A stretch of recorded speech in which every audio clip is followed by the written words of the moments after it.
Two heads, one tail, Yang Yin.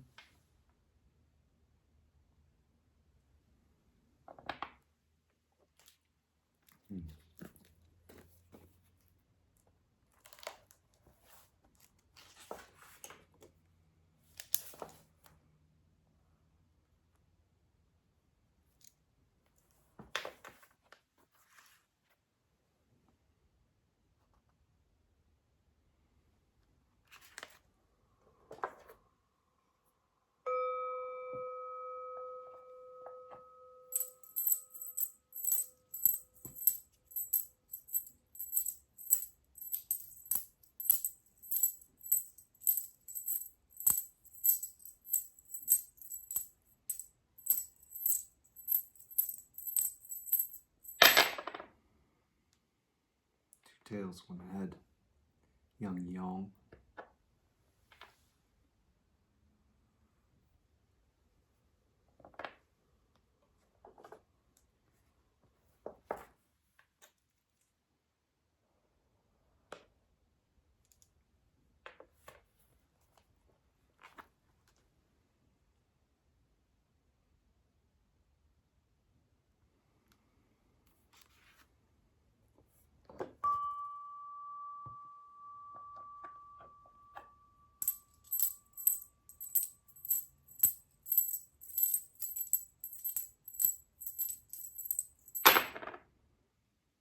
Two heads, one tail, Yang Yin.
Three tails, Old Yin.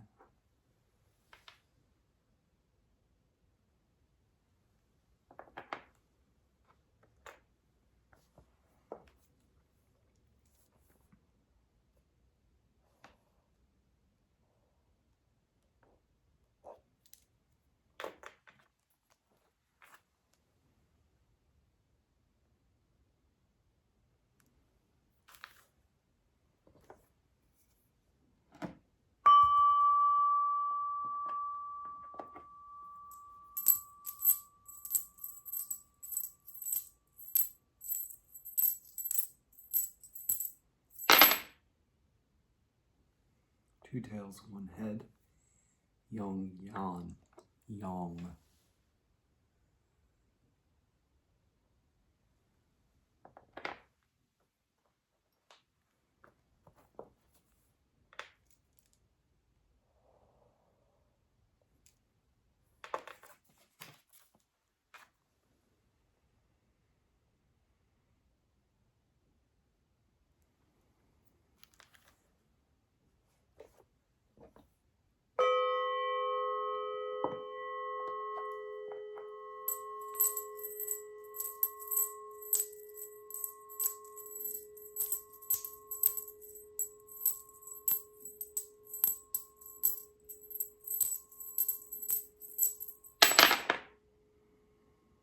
Two tails, one head, Yang Yang.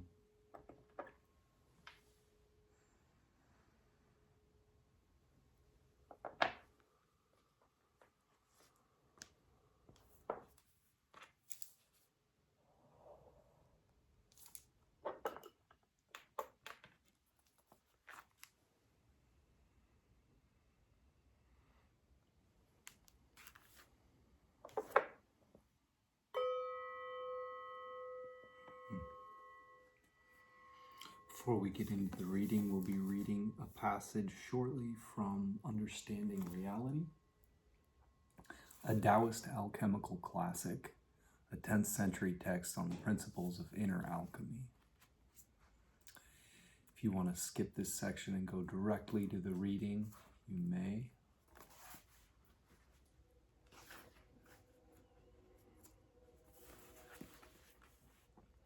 The verses on various themes on the essential ground. The essence of Buddhahood is not the same or different. 1,000 lamps are together one light. Adding lamps does not make more lights. Removing lamps does not damage the light. Neither grasping nor rejection impinges on it. Neither fire nor water can obstruct it. Nothing in perception or cognition can assess it. The verse uses the term essential ground because the body of true essence is unmoving like the ground. Be there sameness or difference, though circumstances and events be manifold and various, dealing with them all with an equanimous mind is like the shining of 1,000 lamps, shining on all with a single light. The lamp's not one, but the light one. This essence has no increase or decrease. It has nothing to grasp or reject. It cannot be obstructed by fire or water.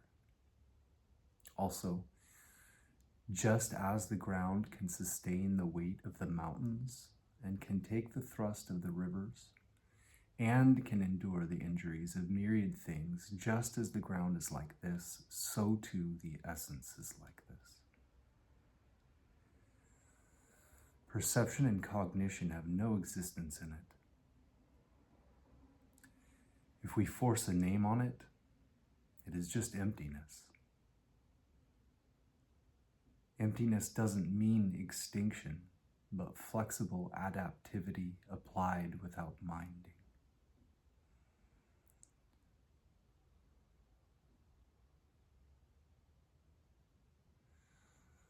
On birth and death.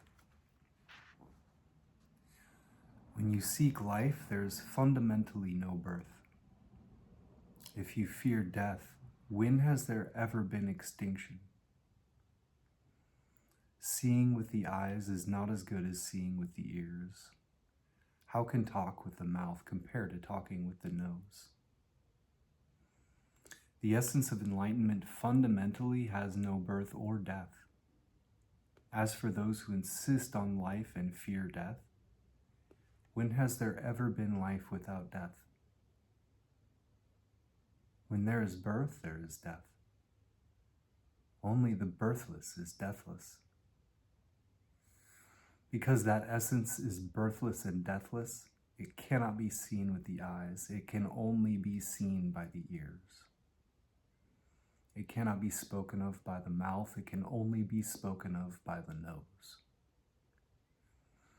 What can be seen by the eyes and spoken of by the mouth is the nature which has birth and death. What is seen by the ears and spoken of by the nose is the nature which has no birth or death. Whatever can be seen by the eyes and spoken of by the mouth is not essence. What can be seen by the ears and spoken of by the nose, that is essence. Non-seeing seeing, that is true seeing. Non-spoken speech is better than that which is spoken.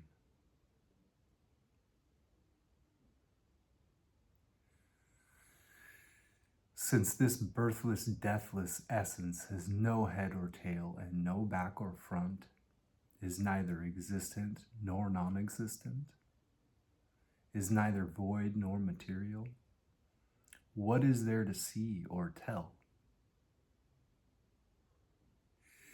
If you can see it or verbalize it, it is not the essence of true emptiness.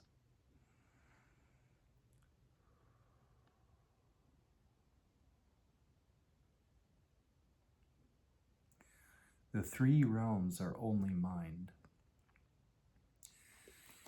The subtle principle of the three realms as only mind, myriad things are not this, not that.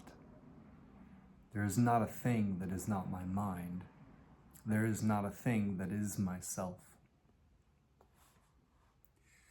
The three realms are the realm of form, the realm of desire, and the realm of no form. The realms of form and desire are realms of minding. The realm of no form is the realm of mindlessness. Neither minding nor mindlessness is the essence of Buddhahood. The title of the verse says the three realms are only mind, but what is to be called the true mind is the unminding mind, which is neither existent nor non-existent, in which neither being nor non-being stands, and things in self are all ultimately empty.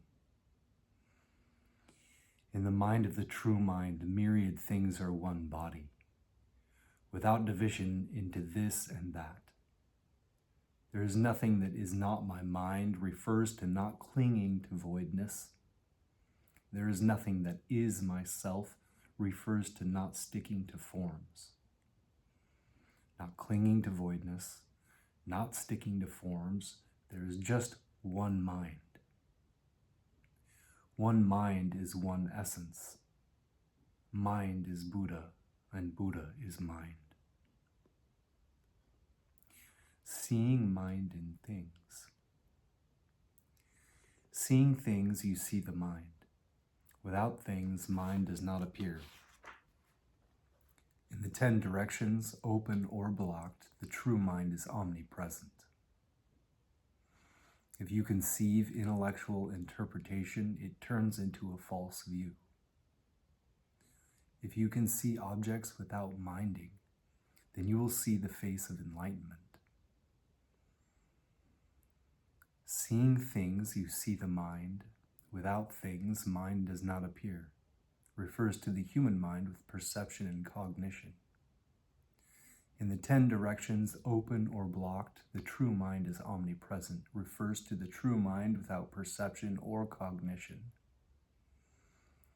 The human mind arises and vanishes according to the presence or absence of things.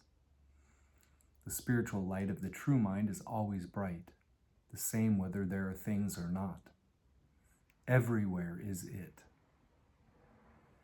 It neither arises nor vanishes, and cannot be assessed by the human mind with its limited faculties of perception and cognition. If you try to understand the true mind by the intellect, you are recognizing a thief as your child, a false view and a serious error. The true mind is round and bright, naked and free, not divorced from objects, yet not attached to objects. If people can see objects without minding, this is true mind. This is the original face of enlightenment. There is no need to ask to see the original face of enlightenment anywhere else. In sum, when there is no human mind, only then can you see the true mind. Once the true mind is seen, you immediately realize enlightenment and suddenly transcend to the beyond. Equalizing beings. I am not different from other people. People's minds are themselves different. For people, there are friends and strangers. For me, no that or this.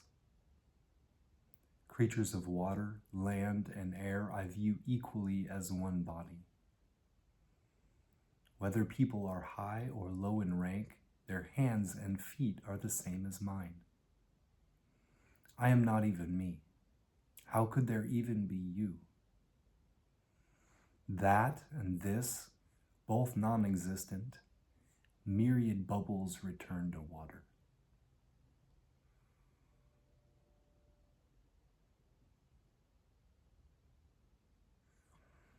The title of this verse, Equalizing Beings, which means equally seeing others and self, friends and strangers, fish, animals and birds, people in high and low ranks as one body alone. The important point of this verse is in the line, I am not even me. The reason people of the world cannot see beings as equal is because they are egotistic. If one can be selfless, how can one know there is a second person? With you and me both forgotten, myriad beings all empty, they are equal of themselves without being equalized.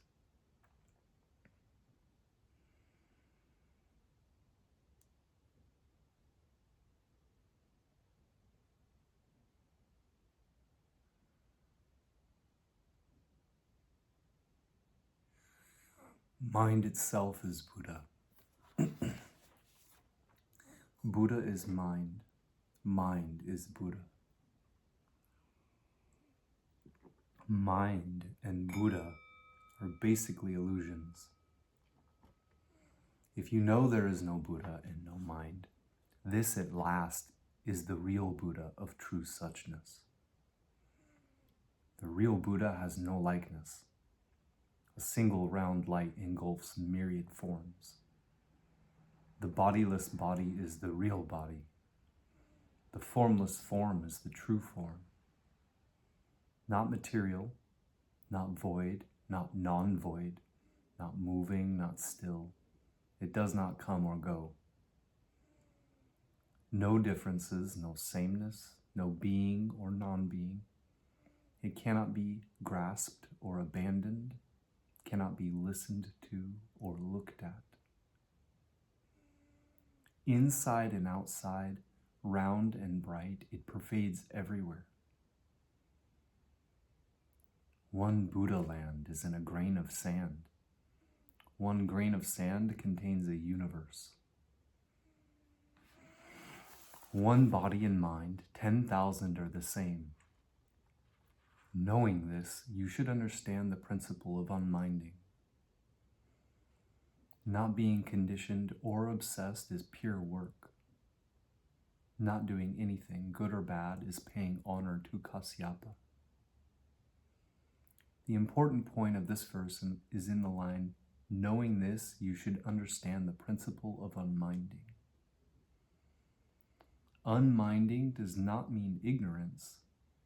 If it were ignorant unminding, it would be the same as a wood carving or clay statue. How could it be said mind is Buddha? Generally speaking, the meaning of unminding is simply not sticking to forms and not sticking to voidness. The true mind has no substance or form. Originally, there is not a single thing in it. So what form could it have? The light of the true mind engulfs myriad things, all pervasive, without obstruction. How could it be void?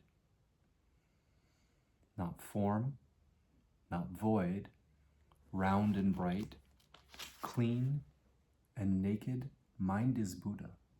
Buddha is mind, yet neither is mind or Buddha. Therefore it says, mind is Buddha, Buddha is mind, and it also says mind and Buddha are basically illusions. If you perceive mind is Buddha, and also know it is neither mind nor Buddha, the principle of unminding can avoid falling into nihilism. Unminding. What a laugh my mind is, like a dunce, like a bumpkin. Now unmoving, now ebullient, calmly letting things be as they may. I do not know how to cultivate spiritual practice, yet do not do anything wrong. I have never helped other people, yet am not self-serving either. I do not keep any rules of discipline, nor do I follow taboos. I do not know ritual or music. I do not practice benevolence and duty. What people can do, I do not understand at all. When hungry, I eat. When thirsty, I drink. When tired, I sleep. Waking, I act. When it's hot, I dress lightly. When cold, I put on more clothes. Without thought or rumination, what sorrow, what joy. No regret, no ambition, no memories, no ideas. The ups and downs of ordinary life are just inns on a journey. A tree in a forest where birds may perch also can be a simile. It does not try to prevent their coming and does not try to stop them when they leave. Not avoiding, not seeking, no praise, no blame. I do not dislike ugliness or envy beauty. I do not run for a quiet room or run away from the bustling city. I do not speak of others' wrongs or boast when I am right. I am not solicitous of the highly placed, nor do I slight the lowly or the young. Friend and enemy, great and small, inside and outside, sadness and happiness, gain and loss, honor or insult, danger or ease. My mind does not see dualistically, but is equanimous all the same. It does not lead to fortune and does not start calamity. Sensing, it responds. Returning, it again arises. I do not fear weapons. I am not scared of wild beasts. I refer to whatever is at hand without being restricted by names. My eyes do not go to forms. Sounds do not enter my ears. Whatever appearances there may be, all belong to falsity.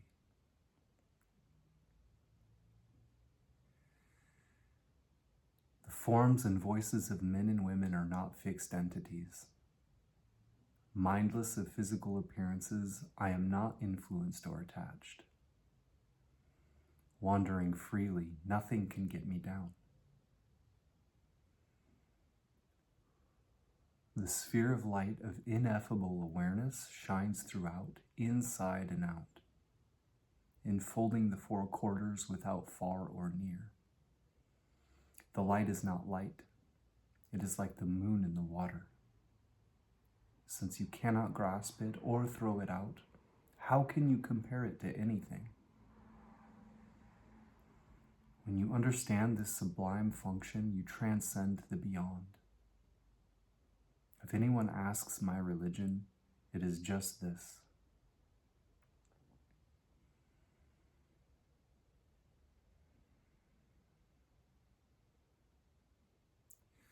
This lengthy poem just illustrates unminding. The marvel is in unminding, by which one can be beyond the world while in the world, roaming freely, untrammeled by things. Not a particle of dust is to be admitted into people's hearts. For whenever there is any dust within, endless human mentality emerges. Once human mentality arises, one becomes capricious and loses autonomy and independence, taking the servant for the master and considering the master a servant. How then can one be free? If one can be totally unminding, imperturbable and unshakable, then one is independent. When independent, one is autonomous. Myriad ruminations cease, entanglements do not arise. The sphere of light of ineffable awareness is all-pervasive and all-embracing without distinction of far or near. This is true attainment of freedom, the sublime function of unminding. On the heart scripture, the clusters, the truths, sense faculties and objects, void and form, if none of these is there a single thing worth saying. In none of these is there a single thing worth saying. When perverted views are ended, the body of tranquility is serene. The clusters are the 5 clusters of matter, sensation, perception, patterning, and consciousness, which form the human being. The truths are the four truths of suffering, its cause, its end, and the way to end it. The sense faculties are the six organs of eyes, ears, nose, tongue, body, and intellect. The sense objects are the six fields of form, sound, smell, taste, tactile feeling, and phenomena. Voidness is extinction. Form is attachment to appearances. The clusters, truths, sense faculties, and objects, void and form, are all phenomena projected by the mind, and all are related to perverted views. If you can sweep all away, then the body of mind is tranquil. This is the Bodhisattva independent seer. This is non-birth and non-death. If anything among these remains, then there is birth and death, so you do not attain independence. If you arrive at constant independence with no birth and death, then everything is pure.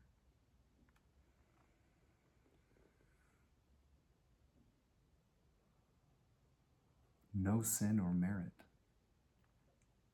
Walking all day without ever walking, sitting all day without ever sitting. Doing good does not make merit. Doing evil involves no sin. If people today have not clarified the mind, do not act arbitrarily, clinging to these words. After dying, you will see the king of the underworld and have trouble escaping being boiled or mashed. The title says there is no sin or merit. What does this mean? Sin and merit both come from the mind. Mindfully doing evil is mindfully committing sin. Mindfully doing good is mindfully seeking merit. Good and evil, sin and merit, all exist dependent on mind. If you reach this state of mindlessness, you are not even conscious of walking or sitting. How could you be conscious of good and evil, sin and merit? This is why it says doing good does not make merit and doing evil does not involve sin. It is like a baby, unself-consciously and unknowingly laughing happily and crying angrily, this all proceeding from mindlessness. What merit or sin is there? Mindlessness means there is no human mentality. When there is no human mentality, there naturally is the true mind. The extent of the true mind is the same as the universe, containing everything, not thinking of good, not thinking of evil.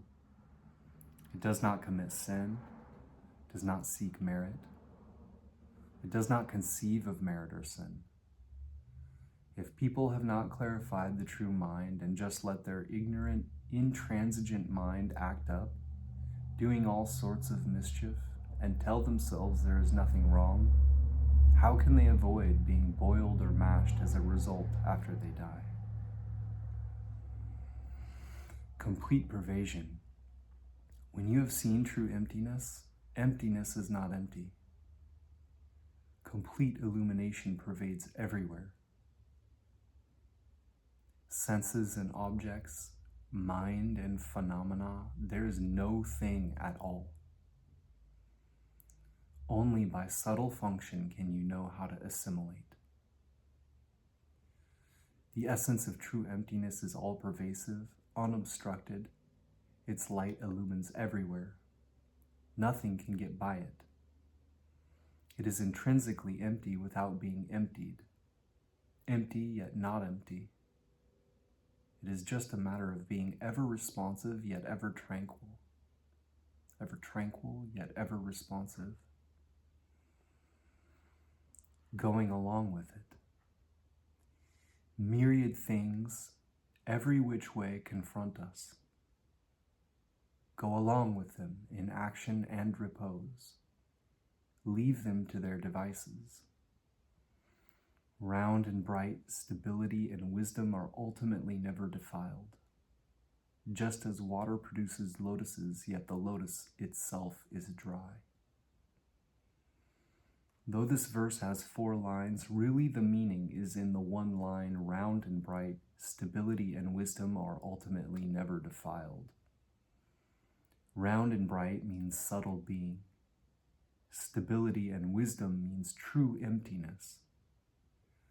True emptiness is naturally in myriad things, yet is not defiled by myriad things. Subtle being naturally encounters myriad things and can respond to myriad things. Ever responsive, ever tranquil, going along yet at peace, one is like a lotus, which grows from the mud yet is not dirtied.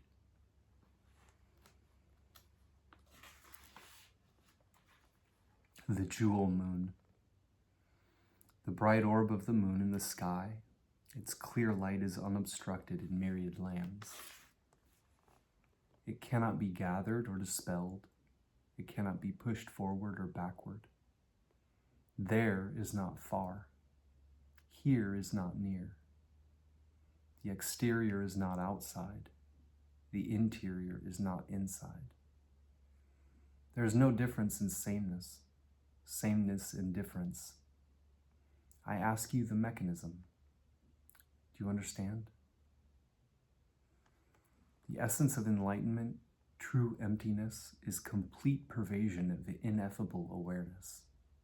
Its light illumining all, like the bright moon in the sky, shining everywhere equally.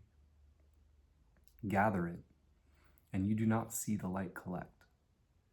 Dispel it, and you do not see the light disperse. Ahead, you do not see the light go forward. Behind, you do not see the light recede. As it illumines there, it does not seem far. As it illumines here, it does not seem near. Illumining the exterior, the light is not outside. Illumining the interior, the light is not inside. Gathering, dispelling, before, behind, forward, backward, there, here, far, near, exterior, interior, inside, outside. Though there is difference in the illumination, the light is the same. There is difference in sameness in difference. One root ramifies into myriad differences. Myriad differences return to the one root. Release it and it fills the universe. Wrap it up and it hides in secrecy. Lively and active, it is like the mechanism of a marionette.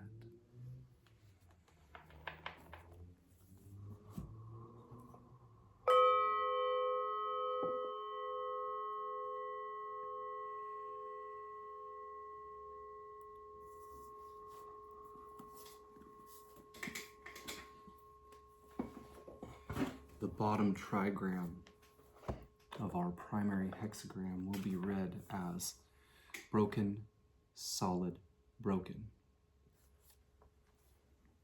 This is Con, water. Con is deep water, flowing and formless. He is the complement of Li, dark where Li is bright, unconscious to her sharp lucidity, and represents a more fluid, intuitive, and emotional way of perceiving. Li is the opposite, solid, broken, solid, rather than broken, solid, broken. This is danger, exposure, and solitude, and the need to respond with courageous self-reliance when confronted by the haunting unknown. Water is the middle sun, situated in the north, associated with midwinter and midnight.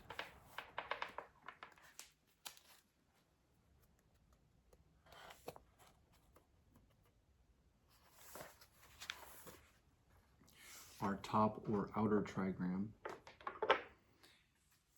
of our primary hexagram will be read as broken, solid, solid.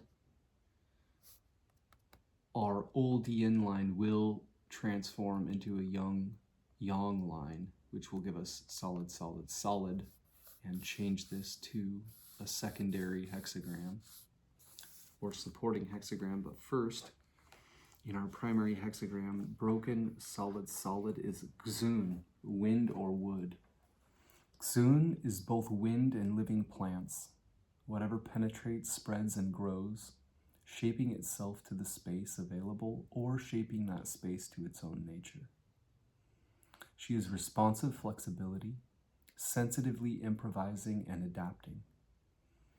Like the wind, she can always find a way through because she never creates any resistance, and so her influence is subtle and gradual, but far-reaching. In the family of the Trigrams, Xun is the eldest daughter, gentle and submissive. She belongs to the southeast and to late spring and early summer.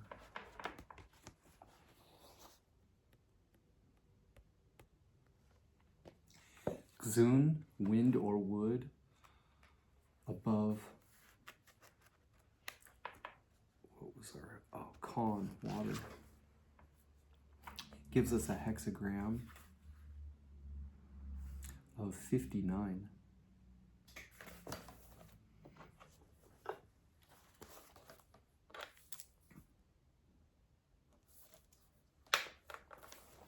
As I said, once our top or outer trigram transforms to solid, that will give us Qian, heaven. That's what that trigram is. Qian is suprahuman cosmic law. Enduring, he determines the nature and development of all things, from the movement of the stars to the cycle of the seasons, to causing each individual seed to grow into its own kind of plant. Heaven is creativity in its pure form, the force that drives change and what endures within it. He confronts us with truth and what it demands, both as the absolute law of nature and as the challenge of the individual calling, experienced as an inner law. He is both the awareness of what to do and how to be, and also the power to act on it. Heaven is Father, found in the northwest, the realm between autumn and winter, when the buds set and seeds fall to earth.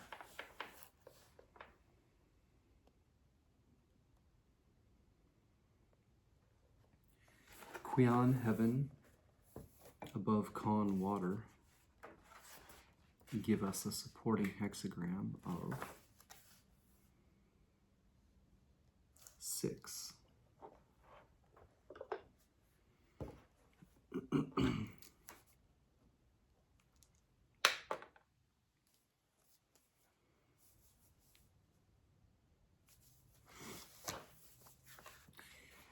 To understand the question we bring to the I Ching when we consult the oracle, that question will have the general context of how can I act in creative relation with the spirits or forces shaping this moment of time.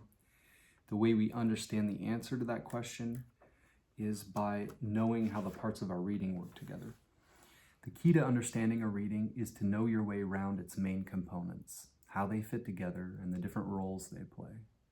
If your reading includes changing lines, then you will need to understand primary hexagram, relating hexagram, and changing lines together.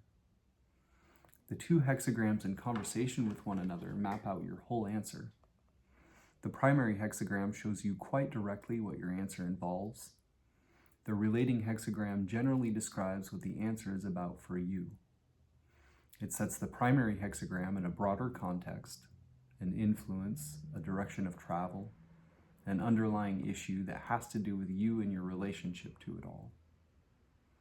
If the two hexagrams map out a landscape for you, then the changing lines stick a pin in that map to say you are here, or at least here are some places you may find yourself. They are the immediate answer to your question. As the most specific, focused part of a reading, their message always takes precedence over all other elements. For example, the primary hexagram might describe a reassuringly secure situation, but a changing line could warn how insecure your position is within it.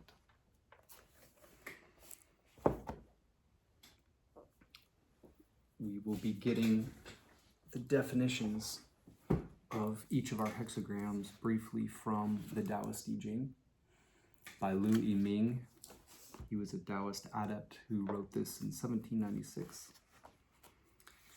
Hexagram 59.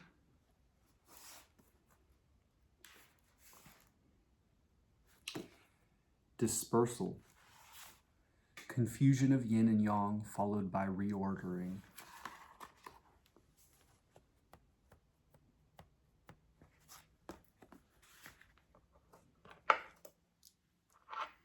And our supporting hexagram 6.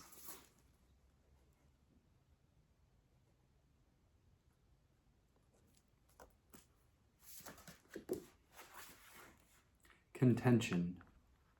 Depending on strength because of danger. Causing danger by depending on strength. Conflict due to imbalance.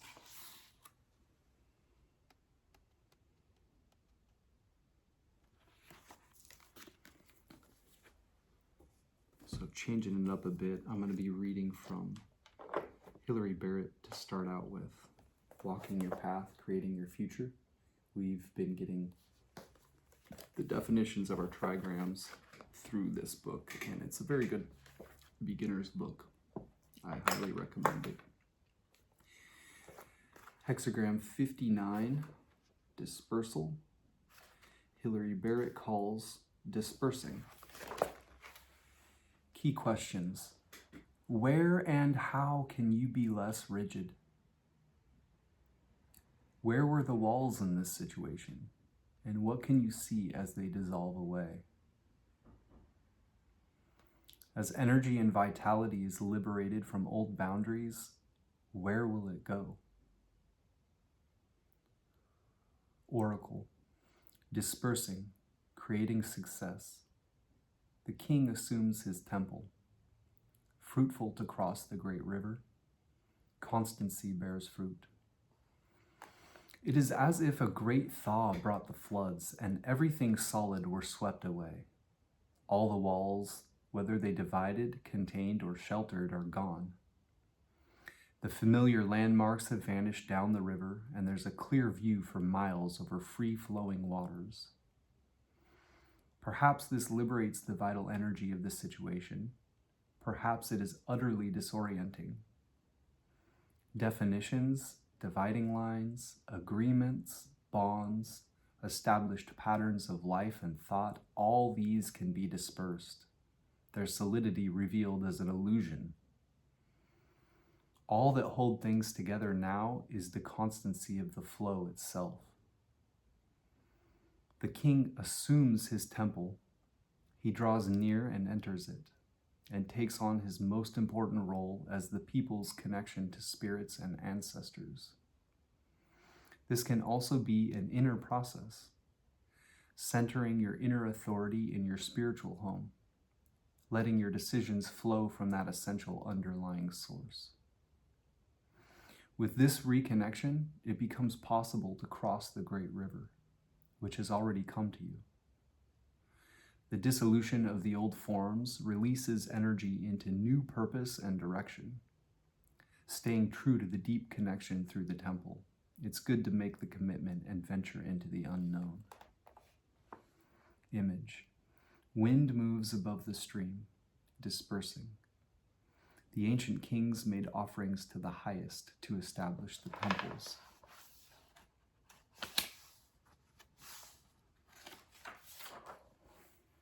Wind moving above the stream stirs and disperses it as water vapor, reminiscent of the fragrant steam that rises from the offerings and nourishes the spirits.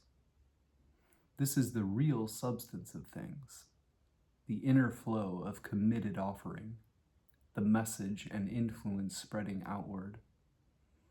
What is established with offerings will endure, while what is built of rock crumbles away.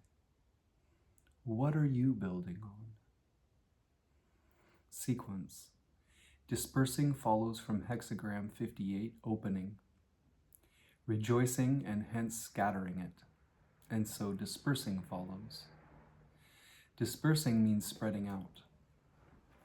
Active, joyful communication and exchange naturally loosens things up and tends towards complete dispersing. Full visibility with no boundaries, distinctions, or focus. pair. Dispersing forms a pair with hexagram 60, measuring.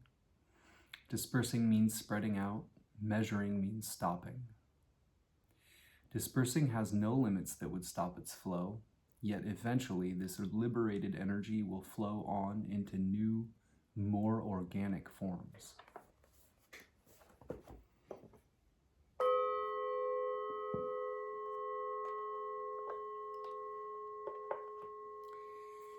And again, 6 being our supporting hexagram. She calls it arguing. This puts our primary hexagram in a broader context. Influence, a direction of travel, an underlying issue that has to do with you and your relationship to it all. Key questions. What are you arguing for? If you can't win this one, what else can you do? Oracle. Arguing. There is truth and confidence. Blocked. Vigilant and centered. Good fortune. Enduring. Pitfall. Fruitful to see great people. Fruitless to cross the great river. You argue for what you need, for sustenance, or to be believed, or simply for justice, for you know in your bones that things are not as they should be. Yet no matter how deep and true your convictions, you find yourself frustrated, and your sense of being in resonance and connected with the world is choked off. It's important now to center yourself in vigilance, in a heart open and alert to all the potentials for change, so you stay poised and capable of responsive movement in any direction. To freeze into a combative, defiant posture, holding on to your sense of wrongness to the bitter end, would not resolve conflict, but only establish it in perpetuity. When frustrated and blocked, you need to see great people. Those whose higher perspective enables them to see beyond the argument to a larger truth. Perhaps you can find that shift in perspective within yourself. Perhaps you need to consult with someone wiser who is outside the conflict. Meanwhile, it's fruitless to commit yourself further to your position out of sheer defiance. Image. Heaven joins with stream, contradictory movements, arguing. A noble one, starting work, plans how to begin. Water flows downhill away from heaven. Your inner momentum diverges from the immutable laws, pulled away by the flow of emotion. You're in dispute with how it is. This dissenting impulse inspires you to start work and take action. Arguing makes for much better beginnings than endings.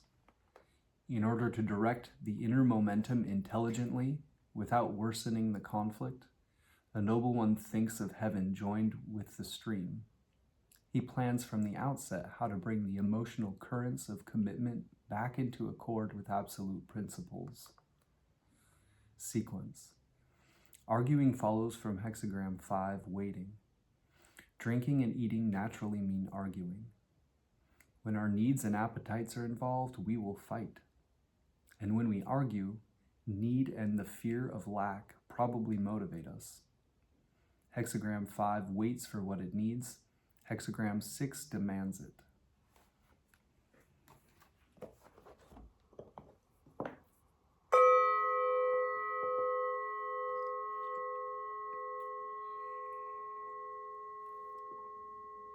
We will go back to our primary hexagram 59 and read our changing line 4, which has the general context of the capacity for action, asking how the work can be done.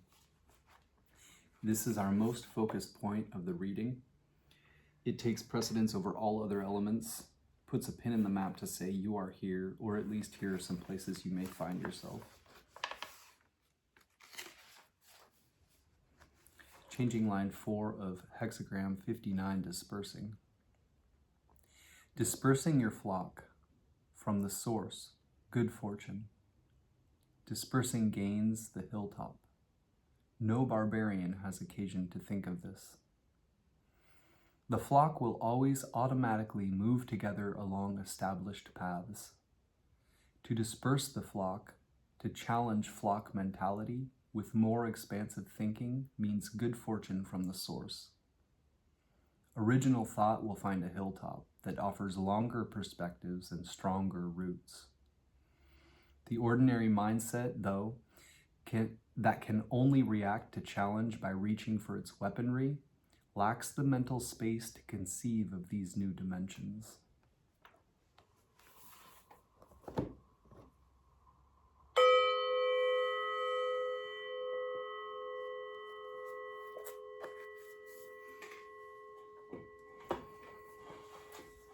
Let's now turn to James Dekorne, who synthesizes several commentaries on the I-ming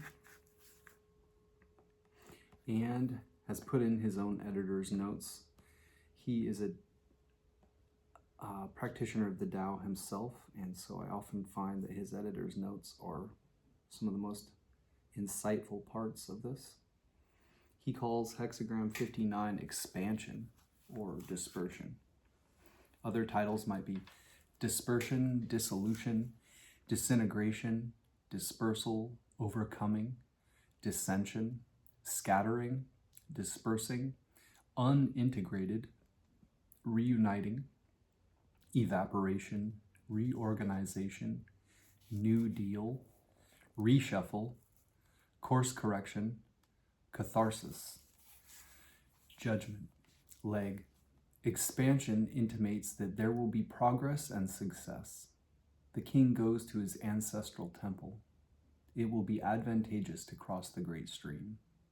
It will be advantageous to be firm and correct. Wilhelm/Baines, dispersion, success. The king approaches his temple. It furthers one to cross the great water. Perseverance furthers. Blowfold, scattering, success. The king has approached his temple, an omen of safety. It is advantageous to cross the great river or sea, i.e., to go on a long journey. Persistence in a righteous course brings reward. Ritsema/Karcher, dispersing, growing. The king imagines possessing a temple, harvesting, wading the great river, harvesting trial. This hexagram describes your situation in terms of confronting obstacles, illusions, and misunderstandings. It emphasizes that clearing away what is blocking the light is the adequate way to handle it. To be in accord with the time, you are told to disperse what obstructs awareness. Lu, dispersion, success. The king approaches the temple. It is of benefit to cross the great water. It benefits to continue. Wu, dispersion, indicates pervasiveness. The king does homage to his ancestral temple. It will be advantageous to cross the big river, but only with perseverance. The image. Leg. The image of wind moving over water forms expansion. The ancient kings, in accordance with this, presented offerings to God and established the ancestral temple. Wilhelm/Baines, the wind drives over the water, the image of dispersion. Thus the kings of old sacrificed to the Lord and built temples. Blowfold, this hexagram symbolizes wind blowing across the face of the waters. The kings of old built temples in which to sacrifice to the supreme Lord of heaven. A temple is a place of safety from the ills of the world. The symbolism here is that the upper trigram forms a temple in which people are safe from the pit, the lower trigram. Its middle line, 5, signifies the king.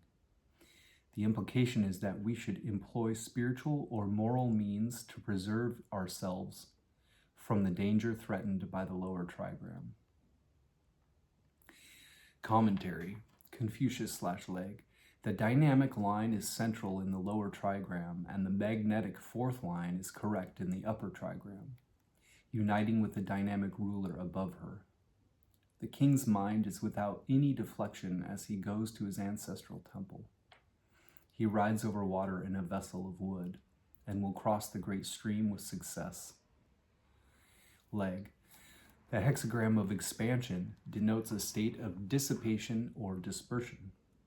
It shows men's minds alienated from correctness and sure to go on to disorder. Here, an attempt is made to show how the situation should be remedied. The lower trigram represents water and the upper wind.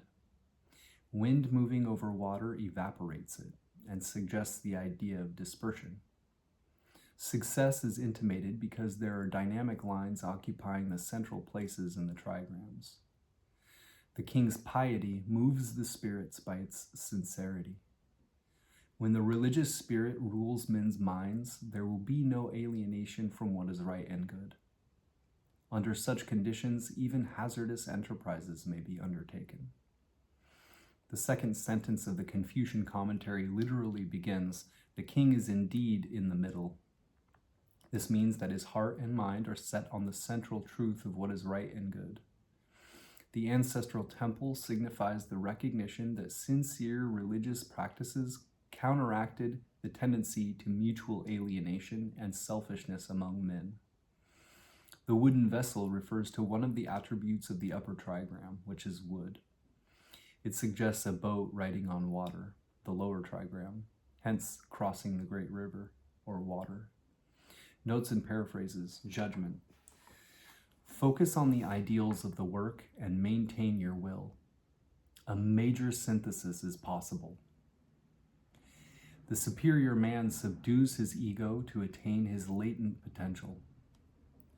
Because of the intimate relationship between this figure and hexagram number 45, contraction, I have chosen the title of expansion to best emphasize their polarity.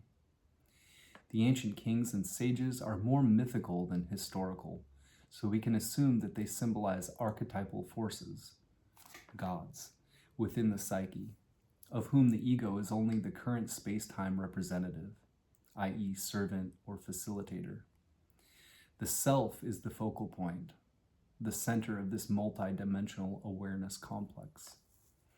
A quote from R. Fisher in A Cartography of the Ecstatic and Meditative States in Science, page 174 in 1971. In both timeless and spaceless experiences, the mundane world is virtually excluded. Of course, the converse is true of the mundane state of daily routine, in which the oceanic unity with the universe in ecstasy and samadhi is virtually absent. Thus, the mutual exclusiveness of the normal and the exalted states, both ecstasy and samadhi, allows us to postulate that man, the self-referential system, exists on two levels, as self in the mental dimension of exalted states and as I in the objective world, where he is able and willing to change the physical dimension out there. The symbol of a temple where one worships one's ancestors may be taken as the perfect gestalt of the work as it exists outside of space-time, as well as the karmic repository of all previous incarnations. It represents both the completed work and the work in progress. That the family temple was regarded in China as symbolic of an ideal standard of perfection such as this is implied in the following passage, a quote from H.G. Creel in Confucius and the Chinese Way. Diplomatic negotiations were carried on in the ancestral temple, in the veritable presence, it was believed, of the ancestors. Diplomatic banquets were given there also. Even a proposal of marriage was received by the father of the prospective bride in his ancestral temple, in the presence of the spirits. The world of Confucius, we must remember, was one in which there was a nearly complete breakdown of moral standards. Only in the performance of religious ceremonies could there still be found consistently a type of conduct regulated by a socially accepted norm of behavior, in which men's actions were motivated by a pattern of cooperative action, rather than swayed by the greed and passions of the moment. Psychologically, expansion depicts a state of inner pressure capable of fruitful resolution if it can be properly guided. The king in the image, in this case the ego, sacrifices for a high ideal, the good of the work. Legg's commentary tells us that the second sentence of the Confucian commentary literally begins, "The king is indeed in the middle." This suggests a combination of his second and third sentences into the paraphrase. The king steers a middle course when crossing the water to the ancestral temple. This gives the image of a vessel and the proper way to guide it toward a destination. Anyone who has ever steered a boat with a rudder knows that to overcorrect on either side is a mark of poor seamanship. The goal is to maintain a dynamic balance in our guidance of the work. Lines 2 and 5 represent proper course correction because they are both in the middle of their respective trigrams. Expansion is the inverse of the following hexagram of restrictive regulations. What is there confined and hoarded is here dispensed. But this dispensation must conform with the ultimate good of the work.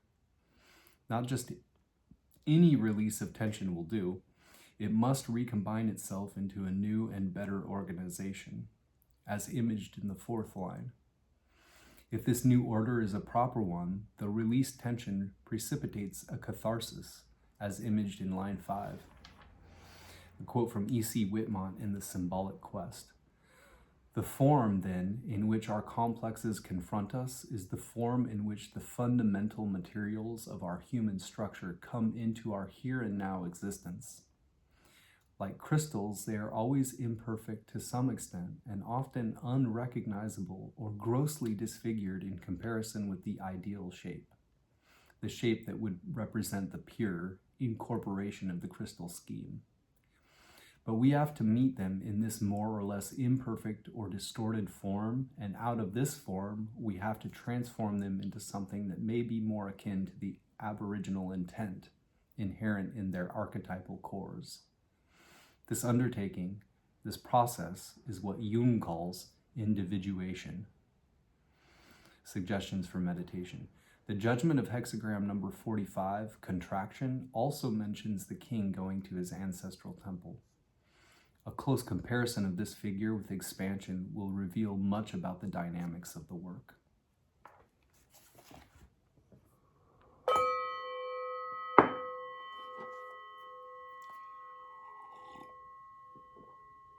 We will go to our supporting hexagram 6 now, which James Dekorne calls stress.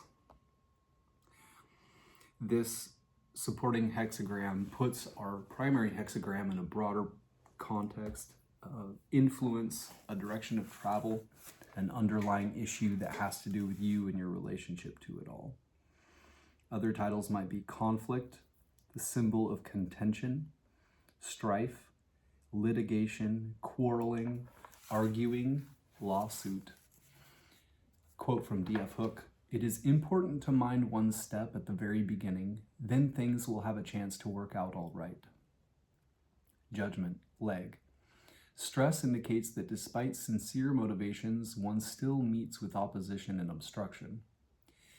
Maintain an apprehensive caution. To prosecute the contention to the bitter end will produce evil results. It is advantageous to see the great man. It is not advantageous to cross the great stream. Wilhelm/Baines, conflict. You are sincere and are being obstructed. A cautious halt halfway brings good fortune. Going through to the end brings misfortune. It furthers one to see the great man. It does not further one to cross the great water. Blofeld, conflict. Confidence accompanied by obstacles. With care, affairs can be made to prosper in their middle course, but the final outcome will be disaster. It is advantageous to visit a great man, but not to cross the great river or sea.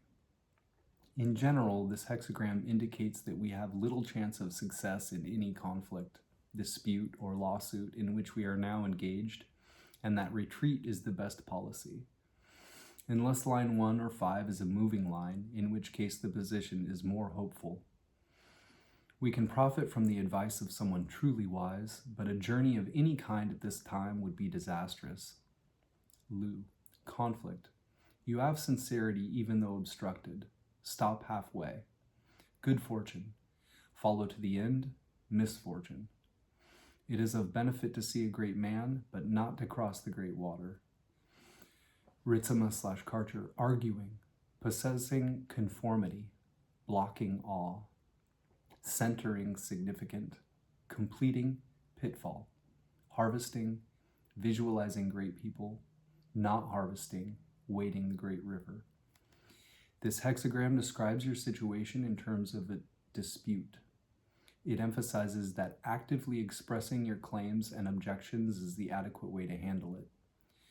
To be in accord with the time you were told to argue. Later, James Dekorne says that that's opposite of what the other commentaries are saying. Wu, litigation, indicates an obstruction of trust. If the subject is vigilant, he will have good fortune. If he is libelous to the end, he will face foreboding. It will be advantageous to see the great man. It will not be advantageous to cross the big river. The image. Blowfold. This hexagram symbolizes sky and water in opposition. The superior man does not embark upon any affair until he has carefully planned the start. Ritsama/Karcher. Heaven associating the stream, contradicting movements, arguing. A Chun-Tzu, or chief son, or superior person, uses arousing affairs to plan beginning. Commentary. Confucius/Leg. The coming together of strength and peril gives the idea of stress. A dynamic line in the central place in the lower trigram shows how there will be good fortune if one maintains apprehensive caution. But because contention should not be taken to extremes, there will be evil if one prosecutes his contention to the bitter end. The great man sets a value on the due mean. If one attempts to cross the great stream, he finds himself in an abyss. Leg. The upper trigram of strength here controls the lower trigram of peril, which is trying to attack it. Or it may also be seen as someone in a perilous situation contending with strong outside forces. The image is of contention and strife. The sincere yang line in the middle of the trigram of peril gives a character to the whole figure. An individual so represented will be very cautious and have good fortune. But since contention is bad, even a sincere individual must fail if he pursues it to the bitter end. The fifth line represents the great man, whose agency is sure to be good. His decision in any matter of contention will be correct. The sixth line is also dynamic, but his action is likely to be too rash for a great enterprise. Hence the warning about not attempting to cross the great stream. Notes and paraphrases. Judgment. Be careful. Don't attempt too much. Don't attempt much. And don't allow the situation to get out of hand. The superior man is judicious about his choices of action to ensure that the situation remains stable. The hexagram portrays a high level of tension.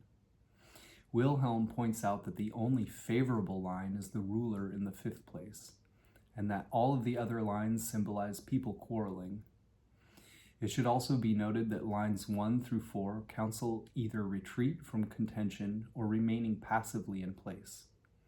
Only line 5 suggests that an active struggle can have a favorable outcome, and line 6 portrays the sorry fate of those who insist on demanding their rights. If we turn the hexagram upside down, we have waiting, which suggests some subtle truths about the proper way to handle stress. Proverbs 17:19, he who has a taste for dispute has a taste for blows. The man of haughty speech courts destruction. A quote from Confucius. At deciding lawsuits, I am no better than anyone else. But what is necessary is to bring about a state of affairs in which there will be no lawsuits. Note that Ritzema/Karcher's summation of the judgment stands in stark disagreement with the general tenor of the figure. I have never received this hexagram when that interpretation has applied. That being, this hexagram describes your situation in terms of a dispute. It emphasizes that actively expressing your claims and objections is the adequate way to handle it, to be in accord with the time you were told to argue. So James Dekorne says he's never had that come up for him where that has been the case. Back to our primary hexagram 59 to read our changing line 4, which has the general context, again, of the capacity for action, asking how the work can be done. This is our most focused point of the reading and puts a pin in the map to say you are here, or here are some places you may find yourself, and it also takes precedence over all other elements. Changing line 4 in hexagram 59. The fourth line, magnetic, shows its subject scattering the different parties in the state, which leads to great good fortune. From the dispersion, she collects, again, good men standing out, a crowd like a mound, which is what ordinary men would not have thought of. Wilhelm/Baines, he dissolves his bond with his group, supreme good fortune. Dispersion leads in turn to accumulation. This is something that ordinary men do not think of. Blofeld, he disperses his group of companions, namely a group of people who have proved themselves inimical to the public good. Sublime good fortune. Dispersion leads to accumulation, but this is not something that ordinary people understand. This is an auspicious time to cast our bread upon the waters. Acts of great generosity are now essential to our success. Wu, he disbands cliques. Great fortune. A few mounds remain. This is not what ordinary people can anticipate. Commentary. Confucius/Leg. Brilliant and great are her virtue and service. Wilhelm/Baines. His light is great. Blofeld. In this context, sublime good fortune connotes glory. Ritzema/Karcher. Shining great indeed. Clary, too. The illumination is great. Wu. What he does is right and brilliant. Leg. Line 4, though magnetic, is in its correct place and adjoins the dynamic fifth line ruler. The subject of 4, therefore, fitly represents the minister, whose task is to assume a great part in remedying the evil of dispersion. She brings divisive partisanship to an end, and reassembles those who had been divided into a great body so that they stand out conspicuously like a hill. Notes and paraphrases. Su, the man brings dissent and partisanship to an end by his transcendent view of life's interrelationships. He rises above personal friendships to assemble good men from near and far. Wing, here you can bring dissent and discord to an end. The perspective that comes with far-reaching ideals and concerns for the general welfare will allow you to transcend partisan interests. In this way, you will find extraordinary success. Editor, psychologically interpreted, parties in the state can symbolize obsolete attitudes and limiting beliefs held by complexes within the psyche. The image suggests a process of psychic reorganization. One is reminded of the alchemical aphorism, Salve et coagula, et habibus magisterium. Separate and recombine, and you will have the masterpiece. This refers to the differentiation of all the aspects of a situation for the purpose of recombining them into a totally new entity. A quote from M.L. von Franz in Alchemical Active Imagination. Ultimately, all conflicts of man are not only created by his, let us say, wrong conscious attitude, but by the unconscious itself in order to reunite the opposites on a higher level. Therefore, this situation, where some religious doctrine or teaching or tradition is poisonous and destructive to the physical instinctuality of man, is not only to be viewed as a catastrophe or as a deviation from the original pattern, but just as much a device of the unconscious psyche to bring forth higher consciousness. James Dekorne breaks down changing line 4 into one possible succinct definition. A, breaking up old patterns of perception makes room for new ideas.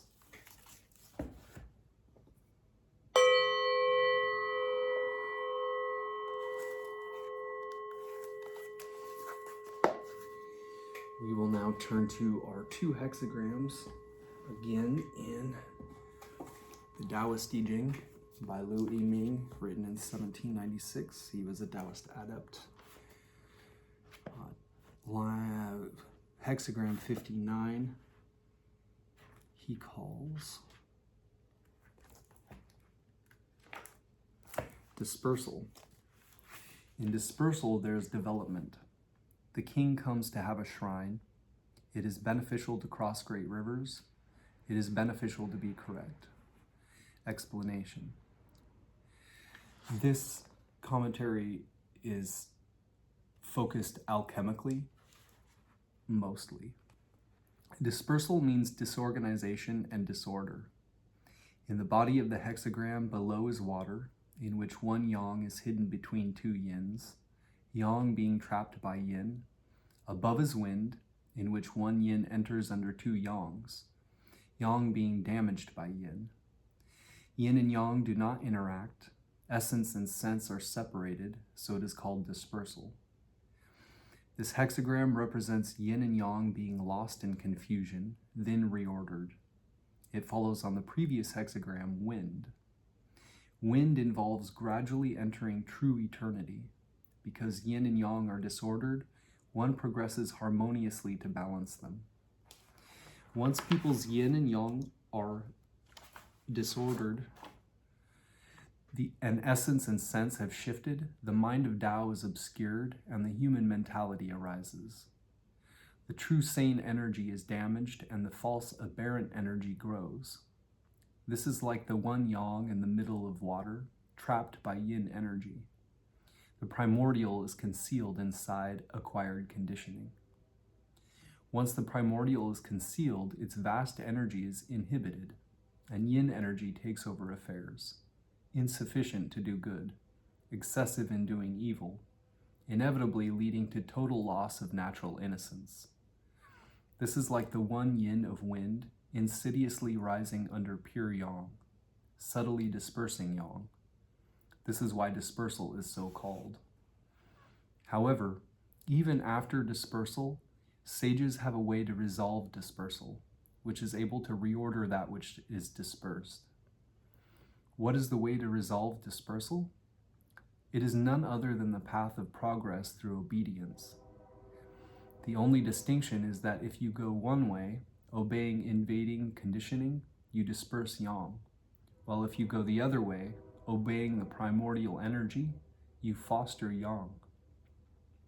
If you can reverse obedience from acquired conditioning back to the primordial, gradually progressing without hurrying or lagging, stopping falsehood and preserving truthfulness, mastering yourself and returning to appropriate order, that which is scattered can be assembled, that which is disorderly can be ordered, so that you can return to your original being. First dispersed, ending up not dispersed. There is thus paradoxically a way of development in dispersal. Those who develop this have no danger in their hearts, even when there is danger in events, are not imperiled inwardly, even when there is outward peril. They make use of the path of flexibility to travel the path of firmness, and use positive energy to transmute negative energy. This is like a king coming to have a shrine, using sincerity to summon the spirit, so the spirit can be summoned, It is also like wood following the nature of water, beneficial to cross great rivers so that danger can be solved. When people's yin and yang are scattered, it is always because of using the human mentality and abandoning the mind of Tao. Every act, every step is on dangerous ground. But if you use the mind of Tao and dismiss the human mentality, you can seek the jewel of life in a tiger's lair, search out the pearl of illumination in a dragon's abyss, progressing harmoniously in danger and getting through danger. With proper control according to events, whether agreeable or disagreeable, the mind of Tao is ever present. The human mentality passes away. The 5 elements aggregate, the 4 signs combine. What dispersal is there? However, in the path of resolving dispersal, there is a process. There is a course of work. There is intensification and relaxation. There is stopping at sufficiency. The slightest deviation and you go far astray. It is only beneficial if you are correct. Accomplishing the work correctly, hastening and relaxing methodically, advancing and withdrawing at the proper times, there will surely be development and benefit.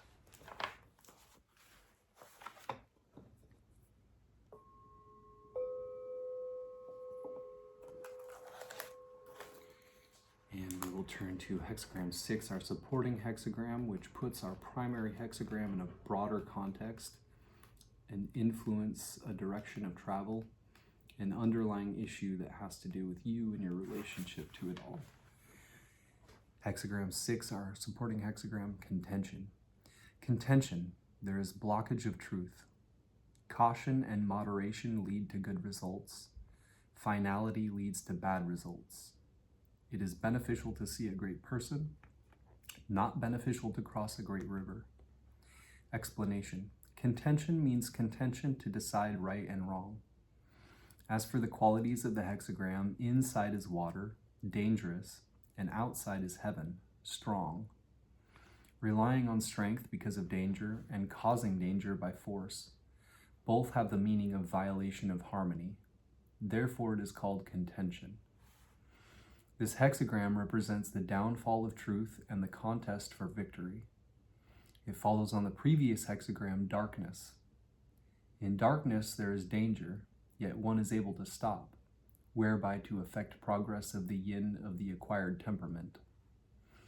People receive the energy of the temporally conditioned yin and yang and 5 elements, which forms their body. Those who have received excessive yin energy are wily, while those who have received excessive yang energy are impetuous.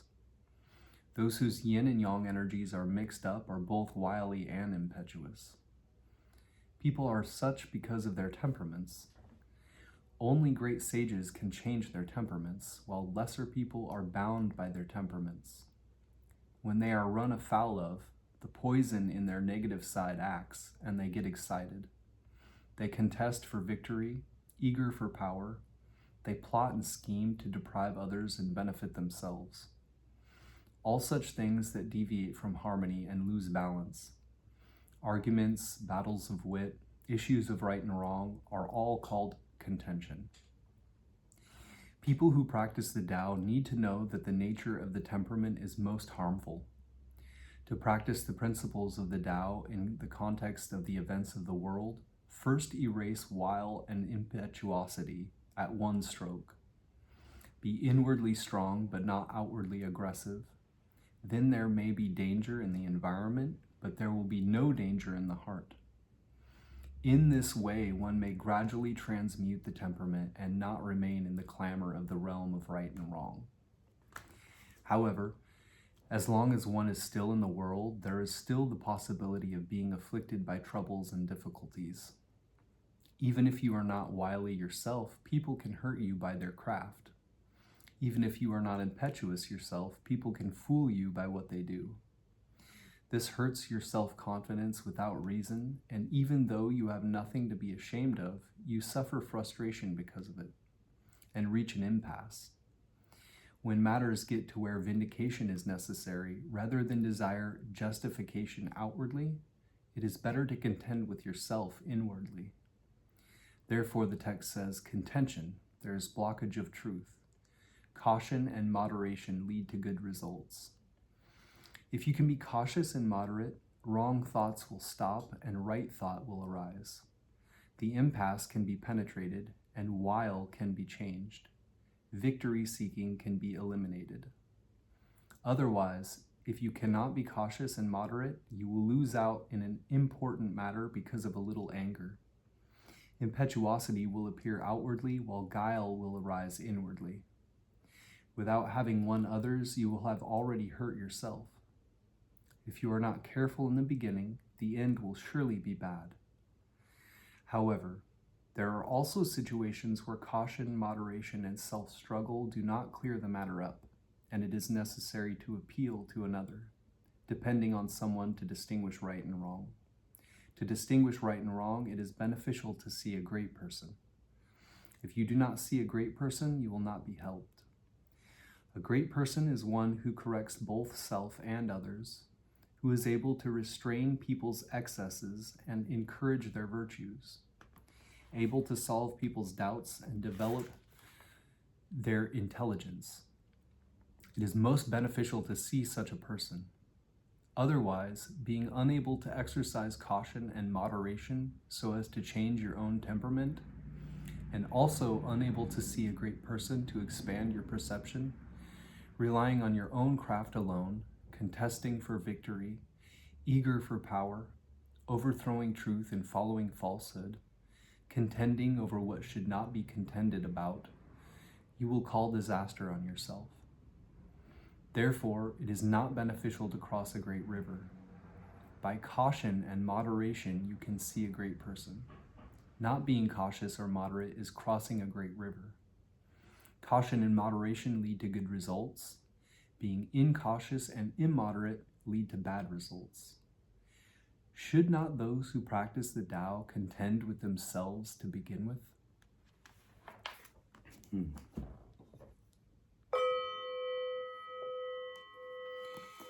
We'll now turn to our changing line 4, which is our most focused part of the reading. It puts a pin in the map to say you are here, or here are some places you may find yourself.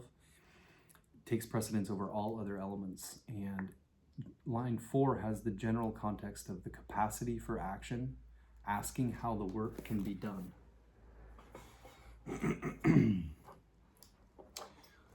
So changing line 4 from our primary hexagram 59.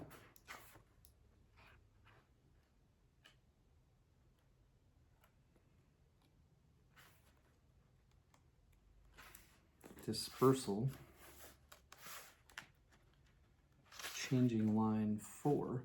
Dispersing the crowd is very auspicious. On dispersal there is gathering, inconceivable to the ordinary.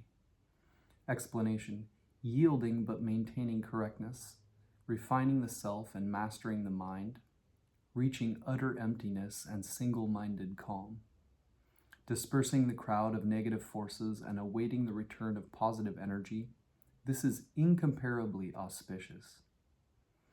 What makes this auspicious is that when one can disperse false yin, one can recover and gather, so that what has been deranged can return to order.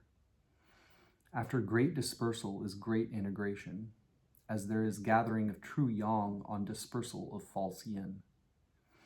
True yin and true yang unite, the 5 elements aggregate, the 4 signs combine. What was once scattered is gathered. This is not conceivable to the ordinary. This is return to non-fragmentation after dispersal.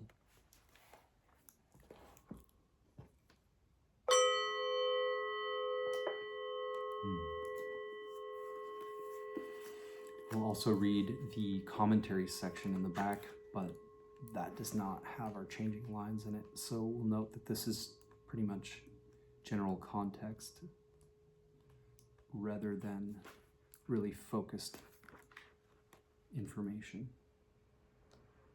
in our case. 59, disintegration, our primary hexagram. Wind above, water below. Wind blows above water, unintegrated. Thus, ancient kings honored God and set up shrines. Disintegration means scattering and confusion. Above is wind, below is water. This is wind blowing above water. The nature of wind is to penetrate, but it cannot get into water. The nature of water is to flow downward, and it does not take in the wind. One another not joining is the image of disintegration.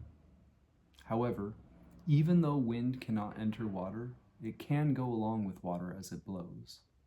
And even though water cannot take in wind, it can rise up along with the blowing of the wind. So there is also the image of resolving disintegration here. What ancient kings saw in this was that people receive their nature and life from heaven, and receive their bodies from their parents. Though there may be differences in social status and differences in goodness and evil, insanity and aberration, nevertheless the source of everyone's endowments is the same. Therefore the ancient kings honored God and respected heaven, and set up shrines to pay respect to their ancestors, so as to cause everyone to know to honor God and respect their ancestors, not forgetting their roots. When the roots are not forgotten, the basis is established and the path develops. Correcting faults and pursuing goodness, manners and morals change, so that what had disintegrated can be reunited. Great indeed was the ancient king's way of resolving disintegration.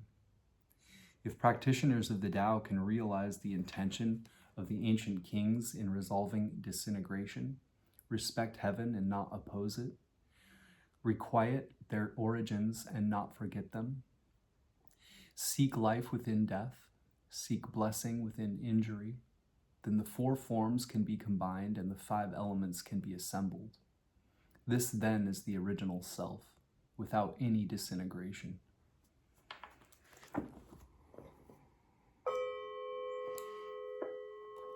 And then our supporting hexagram 6.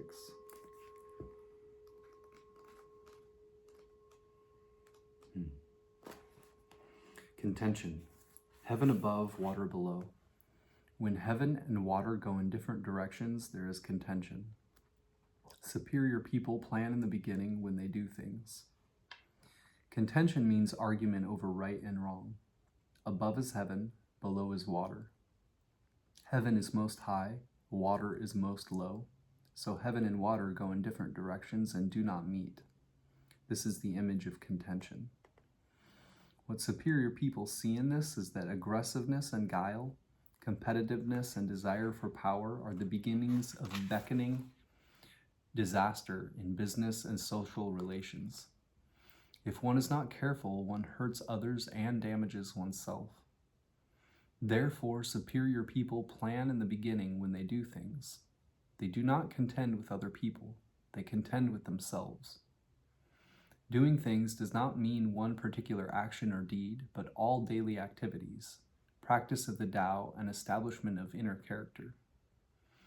If one does not plan in the beginning when doing things, one's perception of principles will not be clear, with the result that action will not be appropriate.